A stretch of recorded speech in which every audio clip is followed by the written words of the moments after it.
طاقتور مخلوق جو ایک سیکنڈ میں 10 لاکھ ایٹم بم کے برابر، اور اگر ایک شعلہ جو سورج کا نکلتا ہے جو 3 لاکھ میل لمبا ایک شعلہ نکلتا ہے، صرف ایک شعلے کی انرجی کو اگر دنیا والے قابو کر لیں تو 10 کروڑ سال تک کسی اور پلانٹ کے لگانے کی ضرورت نہیں۔ 10 کروڑ سال ایک سورج کا شعلہ 7 بر اعظم کو بجلی فراہم کر سکتا ہے۔ جو رب اتنی بڑی طاقت کو قابو کر رہا ہے، اب یہ تو چھوٹا سا ہے نا، اتنا سا سورج ہے۔ زمین آسمان کی وسعتیں، زمین پہلے آسمان کے مقابلے میں اس طرح ہے جیسے بڑے صحرا میں ایک چھوٹا سا چھلا پڑا ہو، پھر پہلا آسمان دوسرے کے مقابلے میں دوسرا، تیسرے کے چوتھا، پانچویں میں چھٹا، اسی طرح آخر تک۔ موسیٰ علیہ السلام نے پوچھا یا اللہ، یہ زمین آسمان کو تو نے حکم دیا تھا میرے تابع ہو جاؤ۔ ثم استوى الى السماء وهي دخان فقال لها وللارض ائتيا طوعا او كرها قالتا اتينا طائعين۔ پھر ہم نے آسمان کی طرف توجہ فرمائی، زمین آسمان کو بنا کر کہا ہمارے تابع ہو جاؤ۔ انہوں نے کہا جی ہم تابع ہیں۔ موسیٰ علیہ السلام نے پوچھا یا اللہ، اگر زمین آسمان آپ کے تابع نہ ہوتے تو آپ کیا کرتے؟ اللہ تعالیٰ نے فرمایا میرے پاس ایک جانور ہے، ان پر چھوڑ دیتا جو 7 زمین آسمان کو نگل جاتا۔ ہم تو شیر کو دیکھ ہی ڈر رہے، وہ کتنا بڑا جانور ہے جو 10 کھرب گلیکسیز حرکت کر رہی ہیں، اور یہ تو ایک چھوٹی سی مخلوق ہے۔ آسمان کے اوپر اس سے ارب گنا بڑی مخلوقات ہے۔ چوتھے آسمان پہ جب آپ معراج پہ حضرت محمد صلی اللہ علیہ وسلم تشریف لے گئے تو چوتھے آسمان سے گزرے تو ایک لشکر دیکھا جس کا نہ اول نظر آ رہا تھا نہ آخر نظر آ رہا تھا، اور قد تھے ان کے ہزاروں میل لمبی مسافت کے۔ تو انہوں نے فرمایا جبرائیل یہ کیا ہے؟ کہ یا رسول اللہ، آدم علیہ السلام کے زمانے سے وہی لے کے آنا شروع ہوا ہوں اور آج تک پہنچا ہوں اور آتا ہوں اور جاتا ہوں۔ میں اس لشکر کو اسی طرح گزرتے دیکھ رہا ہوں، مجھے آج تک اس کے اول اور آخر کا پتہ نہیں چل سکا۔ پھر یہ آیت پڑھی وَمَا يَعْلَمُ جُنُودَ رَبِّكَ إِلَّا هُوَ، آپ کا رب ہی اپنے لشکروں کو جانتا ہے، ہم کہاں جان سکتے ہیں۔ پھر 7ویں آسمان پہ جنت ہے جس کا ایک ایک محل اتنا بڑا ہے، آپ تو انہی گھروں کو محل سمجھتے ہوں گے، جس کا ایک ایک محل اتنا بڑا ہے جس میں 7 زمینیں رکھی جائیں تو ایک بکری کی طرح نظر آئیں گی، جیسے 7 زمین پر ایک بکری کھڑی ہو، ایسے 7 زمینیں ایک محل میں بکری کی طرح۔ اور پھر جہنم ہے جس کا ایک انگارہ 7 زمینوں سے بڑا ہے۔ اللہ تعالیٰ نے فرمایا سب کچھ نگل جاتا، ایک لقمہ ہے اس کا۔ موسیٰ علیہ السلام تو دنگ حیران، یا اللہ این تلک الدابہ، وہ جانور تو نے کہاں رکھا ہوا ہے؟ اللہ نے فرمایا فی مرج من مروجی، میری چراگاہوں میں چرتا ہے۔ تو اب آپ سوچیں وہ چراگاہ کتنی بڑی ہے جہاں اتنی بڑی بلا چرتی پھرتی ہے۔ موسیٰ علیہ السلام نے پوچھا این ذالک المرج، یا اللہ وہ چراگاہ کہاں ہے؟ تو اللہ تعالیٰ نے فرمایا فی علم من علومی، میرے علم کے غیبی خزانوں میں ہے۔ وما اوتیتم من العلم الا قلیلا، میں نے تھوڑا سا علم دیا ہے، وہ میرے غیب کے خزانے ہیں جہاں میں نے اس مخلوق کو رکھا ہوا ہے جس رب نے اتنی بڑی مخلوق کو لگام دی ہوئی ہے۔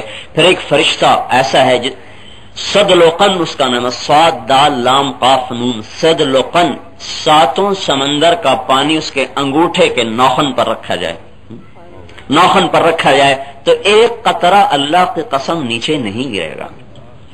ایک قطرہ کتنے 7 سمندر کا پانی انگوٹھے کے ناخن پر رکھا جائے، ایک قطرہ نیچے نہیں گرے گا۔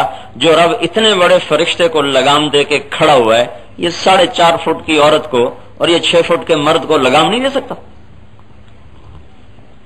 وَلَوْ شِئْنَا لَآتَيْنَا كُلَّ نَفْسٍ هُدَاهَا، میں چاہتا تم سب کو سیدھا کر دیتا، جس کے سامنے سورج زیر ہو، چاند جس کا مسخر ہو، ہوائیں جس کے تابع ہوں، سمندر جس کے اشارے سے موجوں کو اٹھاتے ہوں، مد و جزر جس کی چاہت سے وجود پکڑتا ہو، دن جس کے ارادے سے چڑھتا ہو، رات جس کے ارادے سے آتی ہو، موسم جس کی چاہت سے بدلتے ہوں، بادل جس کے ارادے سے گرجتے اور برستے ہوں، زمین جس رب کی چاہت سے پھٹتی ہو، دانا جس اللہ کی ارادے کی مشیت سے پھٹتا ہو، جڑ جس رب کے ارادے سے زمین میں جاتی ہو اور کونپل اوپر نکلتی ہو، اور وہ شاخ وہ کونپل تنا بنتی ہو، تنے سے شاخیں بنے، شاخوں پر ڈالیاں لگیں، ان میں پھول لگیں، پھولوں پہ خوشے لگیں، خوشوں میں گوشے لگیں، ان میں پھل بنے، ان میں رنگ بھرے جائیں، ان میں خوشبو بھری جائے، ان میں ذائقے بھرے جائیں، ان میں مٹھاس بھری جائے،